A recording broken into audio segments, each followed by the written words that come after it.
Bismillahirrahmanirrahim. Assalamualaikum warahmatullahi wabarakatuh.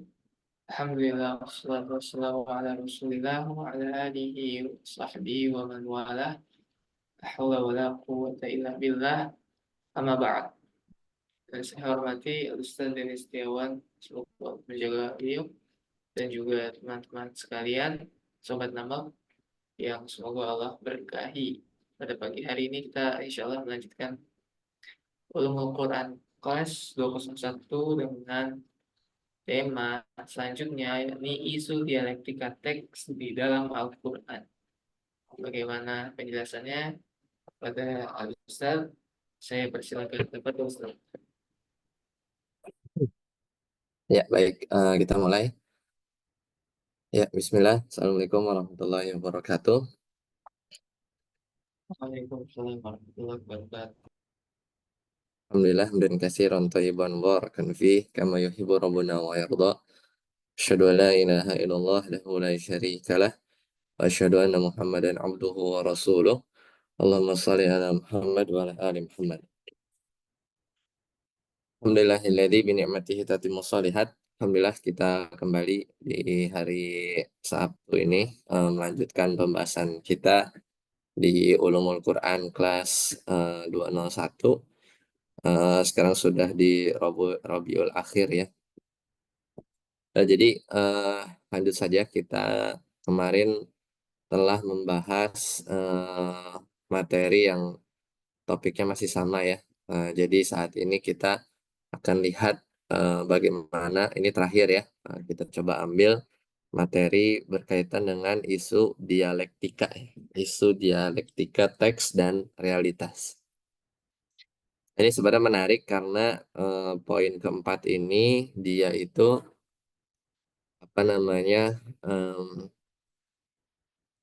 menggunakan sebagian konsep ulumul Quran yang kita pelajari, itu lebih tepatnya di ulumul Quran 101 ya, pembahasan tentang asbabun nuzul. Nah, itu banyak mereka pelintir atau mereka kutip, tapi sebenarnya yang dia inginkan itu hal yang lain gitu ya. Dan memang para ulama sendiri di pembagian pembahasan tentang asbabun nuzul itu ada sedikit beda, tapi hanya khilaf lafzi saja. Nanti kita lihat. Nah, jadi apa yang akan kita bahas nanti itu berkaitan dengan dialektika teks ya, bagaimana kaum liberal dan sekularis itu menggunakannya, lagi-lagi sama ya, mereka menggunakan untuk mendukung teori hermeneutika dalam menafsirkan Al-Quran ya, supaya kita tidak ini ya, tertipu gitu ya di balik apa yang mereka kemukakan, kadang membawakan dalil-dalil tentang atau dalil-dalil atau pendapat-pendapat ulama yang biasanya kita kenal, tapi yang mereka maksudkan tentunya ya agar mendukung teori uh, hermeneutika yang mau dia aplikasikan dalam Al-Quran. Nah, jadi isu dialektika teks dalam Al-Quran ini mulai sebenarnya ya itu tadi ya, tentang asbab nuzul. Ya, jadi asbab nuzul. Nanti mungkin kita ulang sedikit lah ya, merojah sedikit tentang pembahasan asbab nuzul di materi 101. Tapi intinya mungkin kalau di grup ada pertanyaan eh,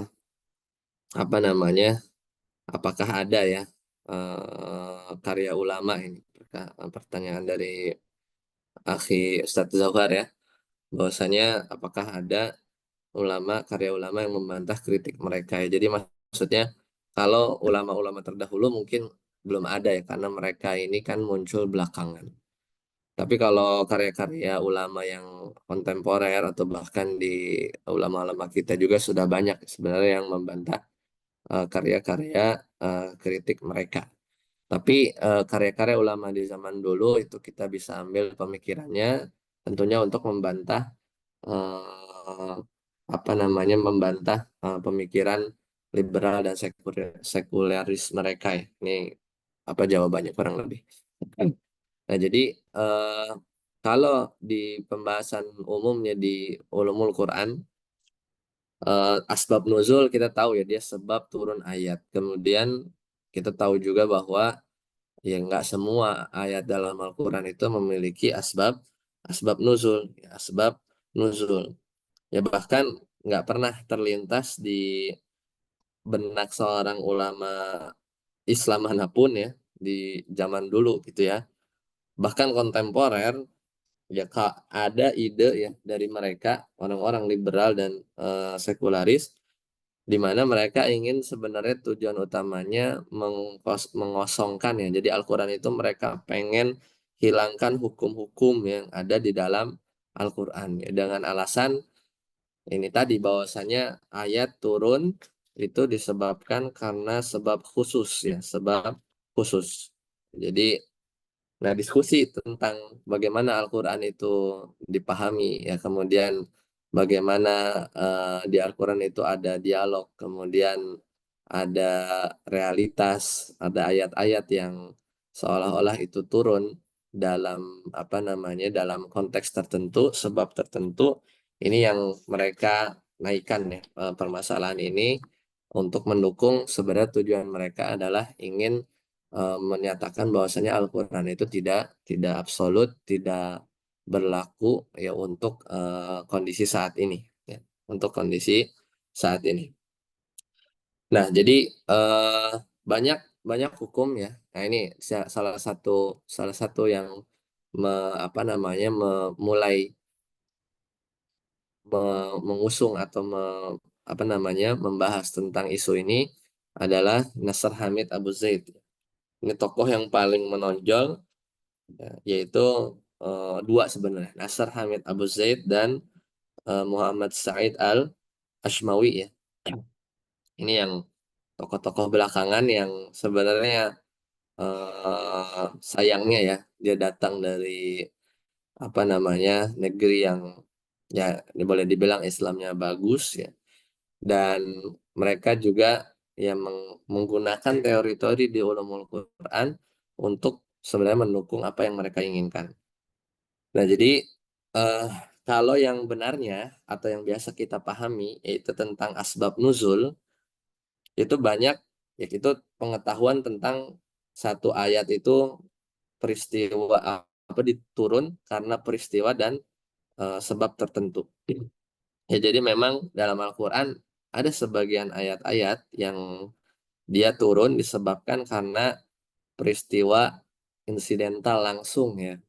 Misalkan nantilah ada contohnya tentang ayat li'an ya, kemudian tentang apa namanya eh, kasus pencurian misalnya kan banyak ya, di surat Al-Maidah ayat 38 misalnya, terus ayat tentang zihar itu kan sebabnya khusus ya, sebabnya khusus, jadi melatar belakangi hukum itu karena ada peristiwa tertentu. Nah, eh, kata mereka ya, jadi kalau setiap ya ini kita kan punya kaidah ya, kita punya kaidah yaitu yang kita kenal di pembahasan apa asbabun nuzul, yaitu al ibrah bi umumil lafz yala bi khususis sabab. Jadi ibrah yang diambil itu adalah keumuman lafaz ya, meskipun ayat-ayat yang dimaksud itu sebenarnya turun karena kekhususan satu sebab tertentu ya, satu sebab tertentu. Nah, dan mereka Nasrah Hamid Abu Zaid sebenarnya ingin menggunakan kaidah yang lain yang sebenarnya juga eh, para ulama kita juga memang ada yang berpendapat berbeda dengan kaidah ini. Jadi memang ada dua mazhab besar lah ya dalam pemaknaan kaidah ini. Tapi yang terkenal jumhur yaitu al-ibrah bi umumil lafaz la bi khususis sabab. Mudah-mudahan masih ingat di kaidah ini, yaitu kita pernah belajar di tentang asbab nuzul. Ya tapi eh, tidak dipungkiri juga bahwasanya dalam pembahasan ulumul Quran juga ada sebagian ulama kita yang menyatakan atau menggunakan kaidah terbalik ya. Jadi al-ibrah bi khususis sabab. Ya, al-ibrah bi khususis sabab. Jadi justru al-ibrah itu diambil dari kekhususan sebab. Nah, ini yang dipakai ya sekarang oleh sebagian mereka ya. Salah satunya adalah Nasr Hamid Abu Zaid, bahwasannya sebenarnya al-ibrah bi khususis sabab. Tapi yang dia inginkan sebenarnya bukan untuk menerapkan hukum dari sebab yang khusus tadi. Ya misalnya kalau sebab khusus tentang ayat yang melatar belakangi hukum bagi orang yang melakukan tindakan pencurian, ya sebenarnya hukumnya bersifat final, absolut, berlaku untuk zaman dulu dan juga pencurian yang terjadi di zaman sekarang. Ya meskipun ya kita taruhlah kita ikut kaidah yang bilang al ibrah bi khususis sabab, kita tetap akan menetapkan hukum-hukum dalam Al-Quran yang memang lahir dalam kekhususan sabab tersebut, misal hukum zihar, hukum sanksi buat li'an ya. Kemudian ya banyak ya yang berkaitan dengan kekhususan sebab ya. Tapi kalau mereka dia mengutip kaidah tadi ya dari mazhab yang lain yang selain mazhab jumhur, itu sebenarnya yang mereka inginkan itu adalah bahwasannya hukumnya itu memang hanya spesifik bagi orang yang menjadi sebab turunnya ayat tadi. Ya, jadi kalau orang tersebut sudah tidak ada atau sahabat tersebut sudah tiada, maka hukum tersebut sudah nggak ada. Nah, itu yang sebenarnya eh, apa namanya mereka inginkan ya. Sebenarnya itu yang mereka inginkan. Jadi dipahami. Jadi bahwasanya mereka mengambil kaidah dari para ulama kita dalam pembahasan ulumul Quran yang memang kita akui ada madhab lain ya yang eh, selain jumhur berkaitan dengan kaidah ini yang biasa kita pahami al-ibrah bi umumi lafz ila bi khususis sabab, tapi memang ada sebagian ulama yang menggunakan al-ibrah bi khususis sabab. Nah, itu tidak lain hanya ingin memisahkan bahwasanya bukan memisahkan, ingin mengosongkan Al-Qur'an dari hukum-hukum yang ada. Toh hukum-hukum yang ada dalam Al-Quran itu karena kekhususan sebab. Dan sebabnya sudah tiada, yaitu si orang itu sudah nggak ada, maka eh, ya udah hukumnya juga tidak ada. Ya, tidak bisa berlaku lagi di zaman sekarang. Itu yang dimaksud dengan apa namanya dialektika dan realitas. Jadi tidak berlaku lagi apa yang sebabnya sudah lewat ya, dengan akibat yang dihasilkan tidak bisa diaplikasikan untuk di kondisi saat saat ini. Ya. Nah, itu ya satu. Nah ini jadi al-ibrah bi umumi lafz ya la bi khususi sabab itu jumhur ya. Jadi bahwasanya ayat Al-Qur'an itu diterapkan secara umum.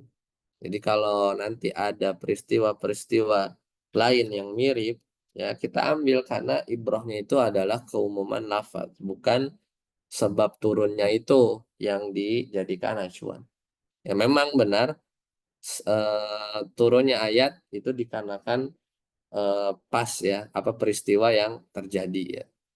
Nah tapi di sisi lain mayoritas ulama apa sebagian kecil ulama yang menjadikan al-ibrah bi khususis sabab itu sebenarnya aspek yang mau diambil adalah tentang sebegitu pentingnya khusus apa sebab yang menjadikan ayat itu turun. Ya. Tapi balik lagi, kedua-duanya ini ya meskipun yang al-ibrah bi khususis sabab ini adalah pendapat yang lemah, bertentangan ya dengan mayoritas ulama ya jumhur, ya tapi keduanya ya dua ulama yang menggunakan kaidah yang berbeda ini semuanya sama-sama sepakat, intinya sama-sama sepakat bahwasanya keumuman redaksi Al-Quran meskipun dihasilkan dari sebab yang khusus itu sifatnya final, jadi hukumnya tetap ada dan mengikat generasi, ya semua generasi. Kalau dari yang generasi dulu sampai saat ini. Kalau dengan pendapat yang pertama, bagaimana bisa mengikat semua generasi? Karena keumuman lafaz yang diambil. Terus yang bagi kaidah yang kedua, yang berpendapat dengan kaidah kedua, bagaimana bisa mengikat semua generasi? Karena meskipun yang diambil itu khususan sabab, ketika nanti ditemukan bahwasanya di kemudian hari ada peristiwa-peristiwa yang mirip dan seterusnya, maka hukumnya bisa tetap diambil dan final karena dia nanti mereka akan menggunakan metode yang dinamakan dalam usul fikih itu dengan kias. Jadi ujungnya ketemu. Intinya hukumnya itu masih ada. Hukumnya itu masih masih ada. Ya, seperti itu. Jadi sebenarnya tidak ada pertentangan. Cuman ketika orang-orang liberal dan sekular ya itu masuk, dia mengambil seolah mengadu ya antara dua mazhab ini, kemudian dia gunakan al-ibrah bi khususis sabab ini sebagai ya dengan agenda mereka yaitu ingin mengosongkan Al-Quran dari hukum, ya maka mereka mulai ya menunjukkan atau menyimpulkan hal-hal yang di luar dari para ulama yang berpendapat dengan pendapat yang kedua. Ya, itu apa namanya al-ibrah bi umumil lafz dan al-ibrah bi khususis sabab. Nah, jadi di antara tuduhan mereka dan juga bantahannya, jadi mereka itu memelintir pernyataan dari ulama-ulama besar ya dan memanfaatkan perbedaan pendapat di antara mereka. Jadi karena mereka punya agenda sendiri tadi ya. Mereka apa namanya punya agenda sendiri, punya agenda sendiri. Kemudian eh ya ketika mereka dibantah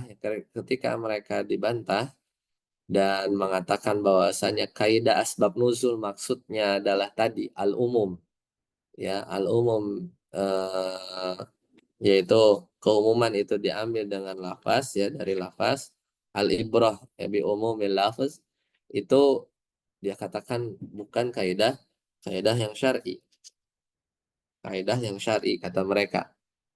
Ya kenapa? Karena itu tadi, kalau ada orang yang bilang bahwasanya yang diambil itu adalah keumuman lafaz, maka orang tersebut telah memisahkan antara makna Al-Quran dengan asbab nuzulnya. Nah, itu tuduhan mereka.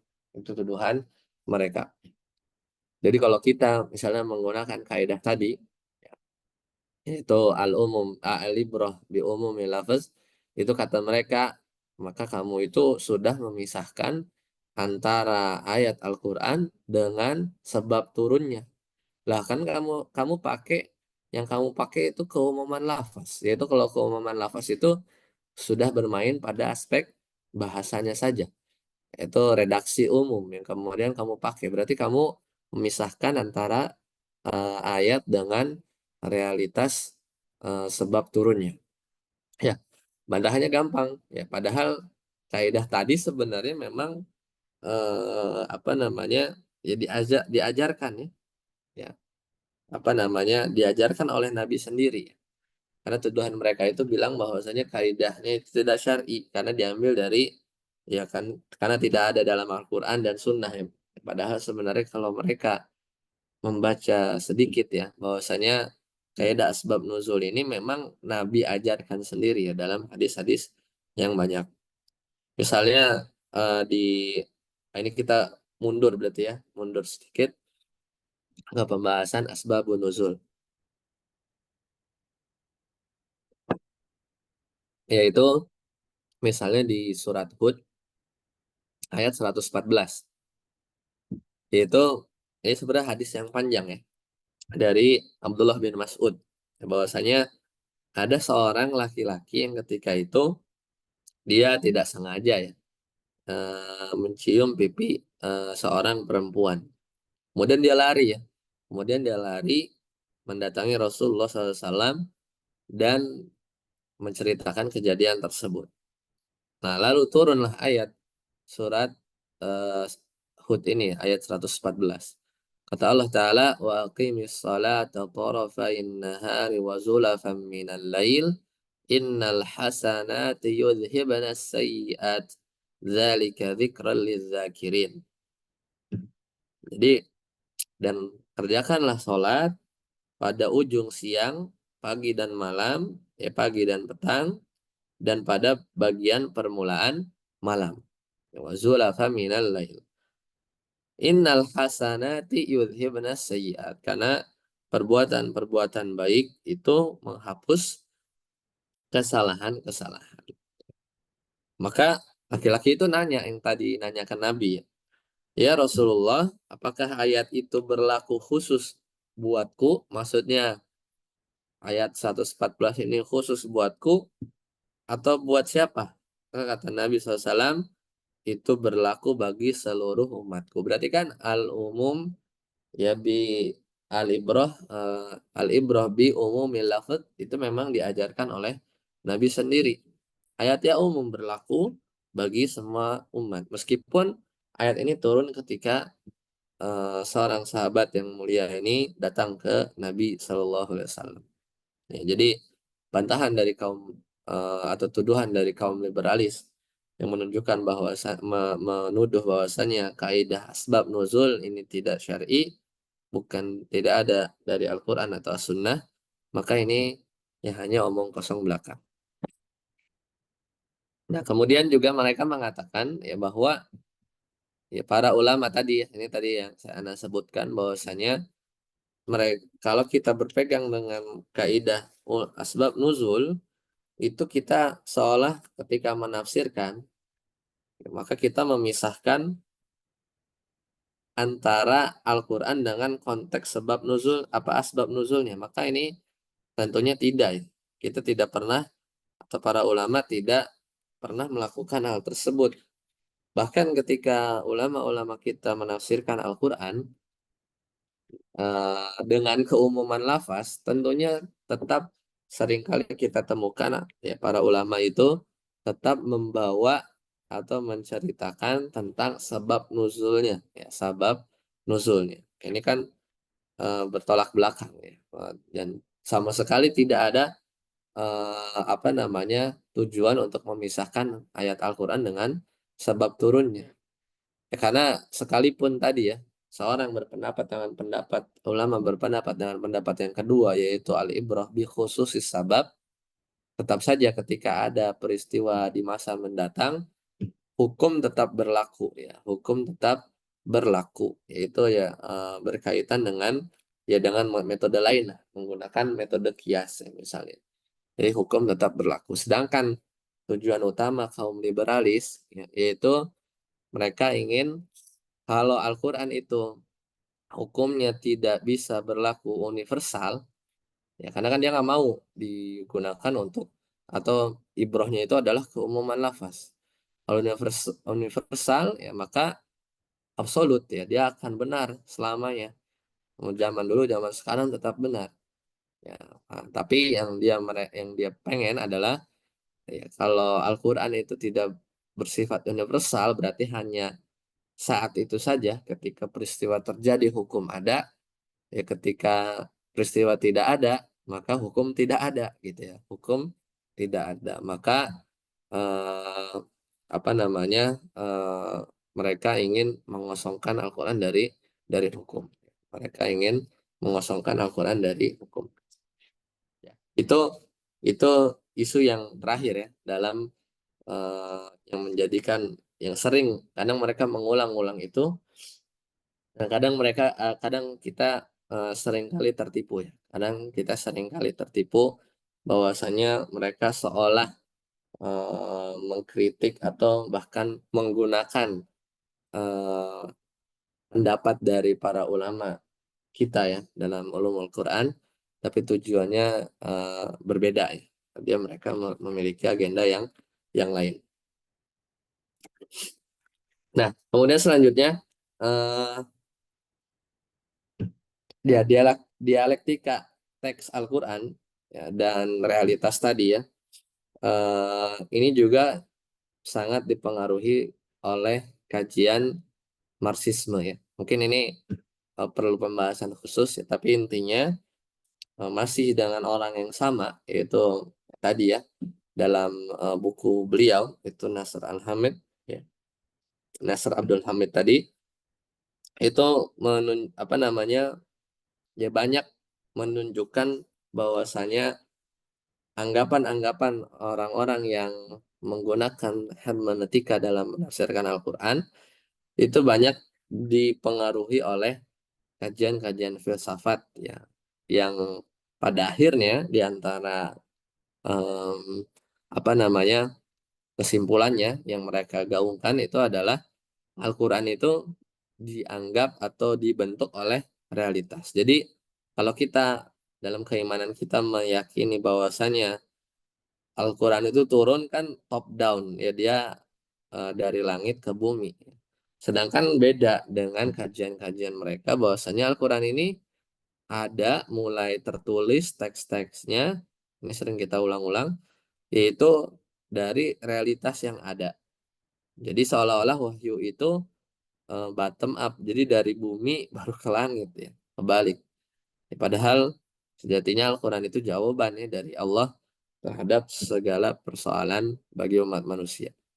Nah ini kalau di filsafat materialisme mereka ya, ya mereka akan bilang seperti itu. Nah kemudian apa namanya eh, umumnya ya, kalau kalau kalau di bukan Al-Quran, teks yang misalnya teks-teks sejarah itu kan terbentuk dari interaksi dari sesama apa namanya manusia di waktu tersebut ya. Jadi teks itu muncul biasanya dari dialog ya, antara apa namanya manusia dengan manusia di zaman dulu ya, kemudian terbentuklah satu ide atau gagasan, kemudian barulah tertulis ya, biasanya tertulis itu kan biasanya seperti itu kalau teks-teks historis yang udah kita lewat, kita sudah pelajari sebelumnya.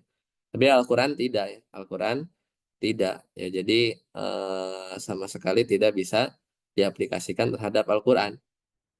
Makanya ketika eh, apa namanya kalau ada mereka ya di antara yang mereka tuduhkan terhadap Al-Quran itu dalam bukunya Nasr Al-Hamid itu beliau bilang bahwasanya teks yang telah terbentuk melalui budaya dialog antara sesama mereka, yaitu maka kodifikasi Al-Quran itu ya tidak ada maknanya sama sekali ya. Kodifikasi Al-Quran yang kita tahu bahwasanya Al-Quran itu kan dikumpulin kan, dikumpulin harus bersesuaian antara yang dihafal dengan apa namanya bersesuaian yang dihafal dengan yang tertulis, maka yaitu seolah-olah dinafikan oleh mereka, seolah-olah dinafikan oleh mereka karena ya kodifikasi tidak ada maksudnya, karena teks yang ada dalam apa namanya yang terbentuk melalui budaya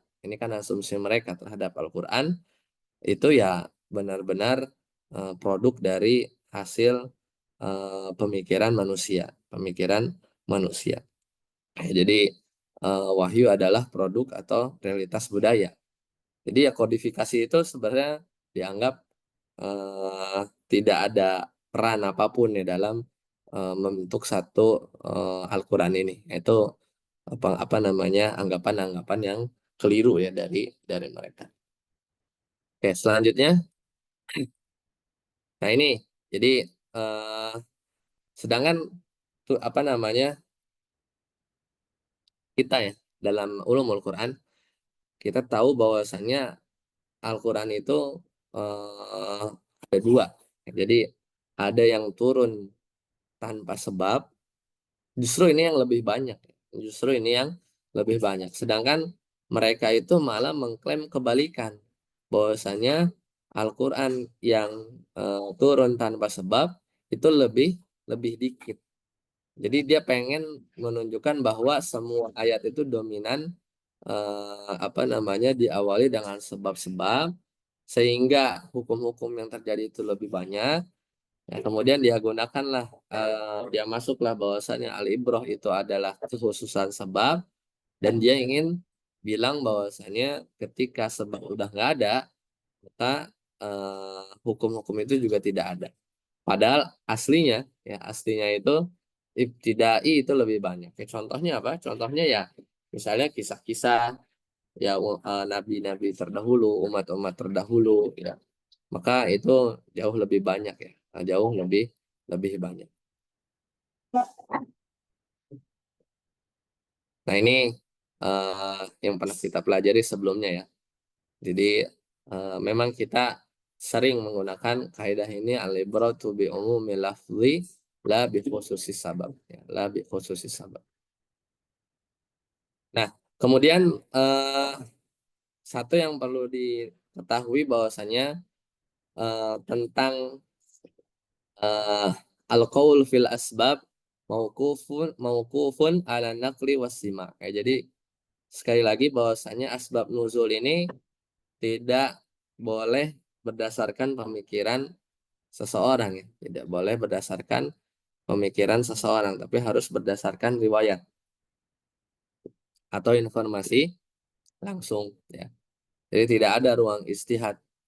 Jadi sahabat harus tahu ya, harus menyebutkan bahwa ya ini adalah asbab nuzulnya ya, dengan segala bentuk macam sigohnya ya, dengan segala bentuk macam sigohnya. Ada yang sabab nuzulnya itu jelas, ada sabab nuzul yang tidak secara langsung menunjukkan itu sabab nuzulnya.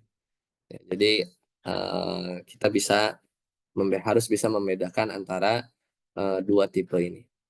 Nah, nah kadang-kala juga ada kalanya sabab nuzul itu satu, tapi ayat yang turun banyak. Ayat yang turun banyak. Atau malah justru kebalikan. Ayat yang turun satu, tapi sabab nuzulnya bermacam-macam. Ini kan juga bagi mereka, orang-orang liberal dan sekularis yang ingin menunjukkan bahwasanya eh, yang diambil itu adalah kekhususan sebab.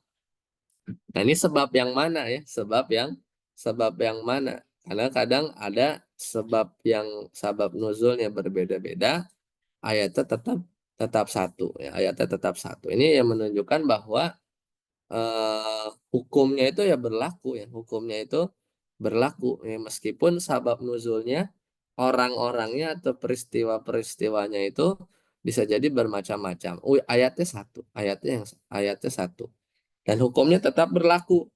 Sedangkan kita tahu ya bahwasanya sabab nuzul yang satu dengan sabab nuzul yang lain tentunya memiliki waktu yang berbeda-beda. Waktu yang berbeda-beda.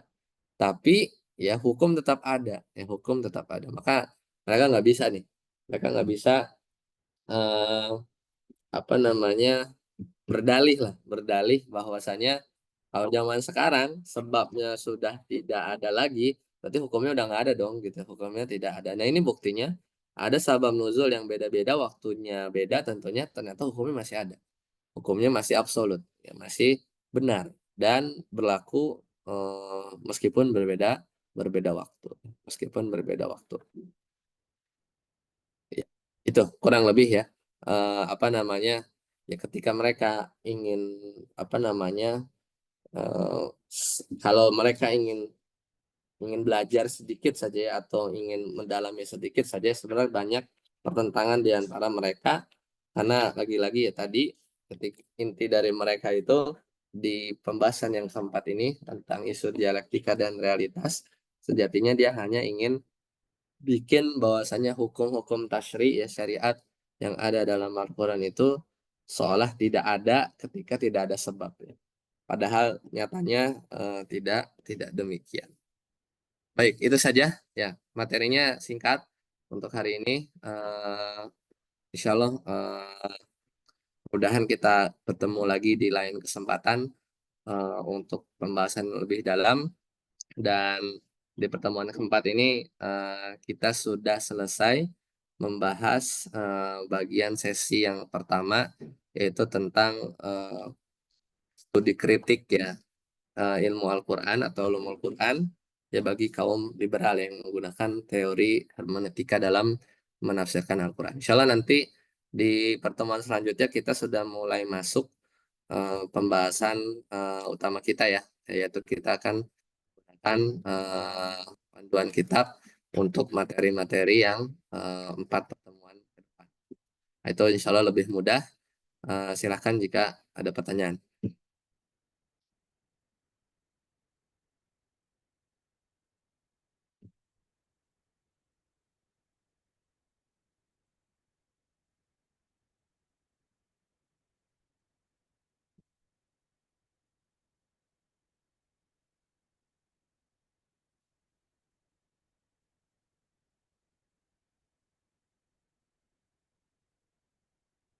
Tidak ada. Jika tidak ada, kita tutup ya sesi yang keempat kali ini. Insya Allah nanti pertemuan yang kelima eh, tanggal ini ya, tanggal 5, 12, tanggal 19 ya. Insya Allah pekan depan kita libur dulu. Insya Allah nanti kita bertemu lagi tanggal 19 untuk materi yang kelima sampai 8. Sampai sini, subhanakallahumma bihamdika, asyhadu an la ilaha illa anta, astaghfiruka wa atubu ilaik. Assalamualaikum warahmatullahi wabarakatuh. Waalaikumsalam. Waalaikumsalam warahmatullahi wabarakatuh.